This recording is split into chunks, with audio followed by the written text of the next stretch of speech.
The keycard clicks. The door swings open onto a hallway of silence, and before you even step inside, your body has already started reacting to something you can't name yet. That reaction has a name. Scientists just found it recently. In 2016, researchers at Brown University wired people up to sleep monitors for their first night in a new environment. One half of the brain, usually the left, stayed measurably more alert than the other. Not fully awake, just watching. They called it the first night effect. And here's the part that should stop you cold.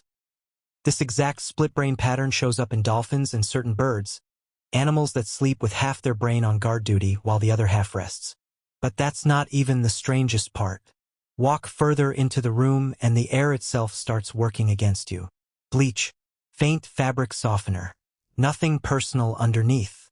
Your sense of smell runs straight into the hippocampus, the same region that stores memory. That's why your childhood kitchen can flatten you emotionally in a way no photo ever could. A hotel room is scrubbed of that wiring on purpose. No memory to grab onto, just neutral air, and a brain quietly searching for something familiar that isn't there. Then there's the temperature. This one's backed by hard numbers. A 2024 study published in Nature Communications, analyzing over 23 million sleep records, found that every 10 degrees Celsius rise in room temperature cut deep sleep by nearly 3% and raised the odds of insufficient sleep by over 20%. Your core body temperature naturally drops about 2 degrees Fahrenheit as evening turns into night. That drop is the actual signal your brain uses to trigger deep sleep. Most hotels, without ever telling you, keep the thermostat in the exact narrow range that lets this drop happen cleanly. Which means the room isn't just comfortable by accident. It's fighting to keep your body on schedule. Now look at the mirror by the window. Almost every hotel room places it there for a reason that has nothing to do with checking your outfit. Designers angle mirrors to catch daylight and bounce it deeper into the room, making a cramped space read as open, airy, bigger than it is. Your eyes take in more reflected light, and your brain quietly logs the room as larger than the floor plan actually allows. So the smell is erased. Half your brain is standing guard. The temperature is engineered around your bloodstream. The mirror is lying about the size of the walls around you. At this point, you'd think the mystery's solved.